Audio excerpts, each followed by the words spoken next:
ನಮಸ್ತೆ ಕರ್ನಾಟಕ. ಜಸ್ಟ್ ಇವಾಗ ನಾನು ಉಪಿ ಸರ್ ಅವರ ಉಪೇಂದ್ರ ಫಿಲ್ಮ್ ನೋಡ್ಕೊಂಡು ಬಂದೆ.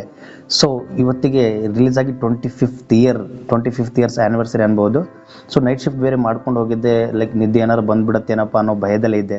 ಬಟ್ 3 ಅವರ್ ಒಂದೇ ಒಂದು ಸೆಕೆಂಡ್ ಆ ಕಡೆ ಈ ಕಡೆ ಮಿಸ್ ಕಾಡ್ದಂಗೆ ನೋಡಿ ಎಂಜಾಯ್ ಮಾಡಿದ್ದಾಯಿತು. ಫಿಲಮ್ ರಿವ್ಯೂ ಅಂತೂ ಹೇಳೋ ಅವಶ್ಯಕತೆ ಇಲ್ಲ. ನಿಮ್ಗೆ ಗೊತ್ತು 25 ಇಯರಿಂದ ಆ ಫಿಲಮ್ದು ಏನು ವ್ಯಾಲ್ಯೂ ಇದೆ ಅಂತ ಹೇಳ್ಬಿಟ್ಟು.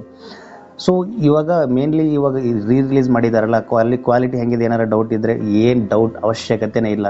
ಲೈಕ್ ಹೊಸ ಫಿಲ್ಮ್ ರಿಲೀಸ್ ಆದಾಗ ಯಾವ ಥರ ಕ್ಲಾರಿಟಿ ಇರುತ್ತೆ, ಸೇಮ್ ಟು ಸೇಮ್ ಇದೆ. ಇನ್ನು ಏನು ತಲೆಯಲ್ಲಿ ತುಂಬ ಥಿಂಕಿಂಗ್ ಬರುತ್ತೆ ಅಂತ ಹೇಳಿದ್ರೆ, ಈ ಮನುಷ್ಯನಿಗೆ 25 ವರ್ಷದ ಮೊದಲೇ ಈ ಥರ ಥಿಂಕಿಂಗ್ ಅದು ಹೆಂಗೆ ಸಾಧ್ಯ, ಅದು ಹೆಂಗೆ ಮಾಡಿದ್ರು ಅನ್ನೋದೇ ಬಿಗ್ಗೆಸ್ಟ್ ಮಿಸ್ಟ್ರಿ. 25 ವರ್ಷ ಏನಕ್ಕೆ, ಇವಾಗ ಬರೋ 25 ಇಯರ್ಸ್ ಆದರೂ ಕೂಡ ಈ ಸ್ಟೋರಿ ಫ್ರೆಶ್ ಆಗಿ ಅನಿಸ್ತಾ ಇರುತ್ತೆ. ಸೊ ಮತ್ತೆ ರಿಲೀಸ್ ಆಗಿದೆ, ಈ ಥರ ಯಾವತ್ತೂ ಚಾನ್ಸ್ ಸಿಗಲ್ಲ. ಅದು ನೆಕ್ಸ್ಟ್ ಯಾವಾಗ ರಿಲೀಸ್ ಆಗುತ್ತೋ ಗೊತ್ತಿಲ್ಲ. ಸೊ ಇವಾಗಲೇ